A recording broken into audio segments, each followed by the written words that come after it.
গোটা দেশের সঙ্গে সঙ্গতি রেখে রাজ্যেও ভারতীয় জনতা পার্টির উদ্যোগে মঙ্গলবার থেকে বিজেপির উদ্যোগে শুরু হলো গ্রাম চলো অভিযান। এই অভিযানের অঙ্গ হিসেবে কর্মসূচির দ্বিতীয় ধাপে 5 দিনের নিবাসী প্রবাস শুরু হয়েছে। দলের প্রদেশ কার্যালয়ে সাংবাদিক সম্মেলন ডেকে গোটা কর্মসূচি সম্পর্কে বিস্তারিত তুলে ধরতে গিয়ে প্রদেশ বিজেপি সাধারণ সম্পাদক অমিত রক্ষিত জানান, ত্রিপুরায় সিদ্ধান্ত নেওয়া হয়েছে শুধুমাত্র গ্রাম আর আরবান বডি হিসেবে ভাগ না করে প্রতিটি বুথ পর্যন্ত পৌঁছে যাবে দলীয় নেতৃত্ব।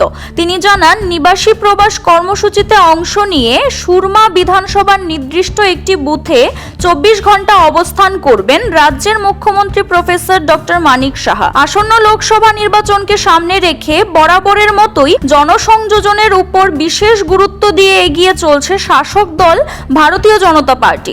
তার অংশ হিসেবে এই কর্মসূচি। সাংবাদিক সম্মেলনে তার সঙ্গে উপস্থিত ছিলেন প্রদেশ মিডিয়া ইনচার্জ সুনীত দেব।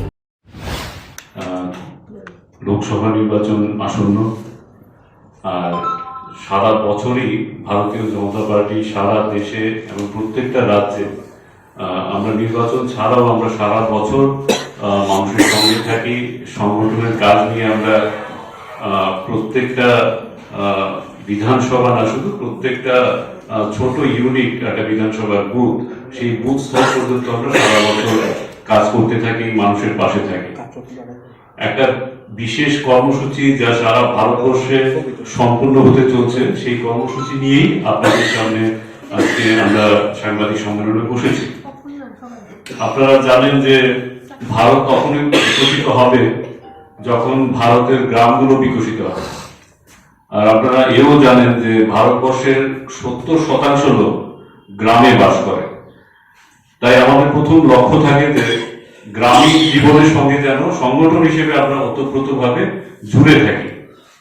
আমরা একটা বিশেষ উচ্চাকাঙ্ক্ষী একটা কর্মসূচি হাতে নিয়েছি, সেটা হলো গাঁও চলো অভিযান, মানে গ্রাম চলো অভিযান। সারা ভারতবর্ষে 7 লক্ষের উপর গ্রাম আছে। সেই গ্রামগুলোতে আমরা জনসংযোগের কর্মসূচি নেব। গ্রামগুলোর পাশাপাশি শহরাঞ্চলে আমরা নেব। আমরা ত্রিপুরাতে সিদ্ধান্ত নিয়েছি যে শুধু গ্রাম আর আরবান বডি হিসেবে ভাগ না করে আমরা প্রত্যেকটা বুথ পর্যন্ত আমরা পৌঁছব। সেই অর্থে ত্রিপুরা রাজ্যে আপনারা জানেন যে এর মধ্যে 21টা বুথ বেড়েছে, তো 3349টা বুথ আমাদের রয়েছে। আমাদের রাজ্যের সর্বোচ্চ স্তরের লিডারশিপরা প্রত্যেকটা বুথে যাবেন। 3349টা বুথে 3349 জন সিনিয়র লিডারশিপ একদিনের নিবাসী প্রবাস করবেন। নিবাসী প্রবাস মানে 24 ঘন্টা থেকে ওইখানে জনসংযোগ করবেন। এই গাঁও চলো অভিযানটাকে 3 ভাগে ভাগ করা হয়েছে। প্রথম ধাপ যেটা হয়েছে 20 জানুয়ারি থেকে 6 জানুয়ারি পর্যন্ত আমরা এর প্রস্তুতি নিয়েছি। জানেন, বুঝতেই পারছেন, একটা বিশাল কর্মযোগ্য। 20 জানুয়ারি থেকে 6 জানুয়ারি পর্যন্ত তার প্রস্তুতি চলেছে। আজকে এর প্রস্তুতি সম্পূর্ণ হয়েছে। এই যে আমরা 3349টা বুথে যাব, এটা একটা বিশাল কর্মযোগ্য। জানেন, ম্যান পাওয়ার দরকার, বিশাল সংখ্যক আমাদের নেতৃত্বদের মোবিলাইজেশন করানো প্রত্যেকটা বুথে, তার জন্য ব্যাপক প্রস্তুতির প্রয়োজন। তো আমরা 20 জানুয়ারি থেকে 6 জানুয়ারি পর্যন্ত তার প্রস্তুতি সমাধান করেছি।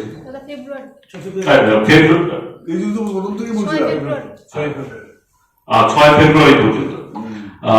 ফেব্রুয়ারি পর্যন্ত তার প্রস্তুতি চলেছে। তো আজকে 6 ফেব্রুয়ারি প্রস্তুতি সম্পূর্ণ হয়েছে আমাদের।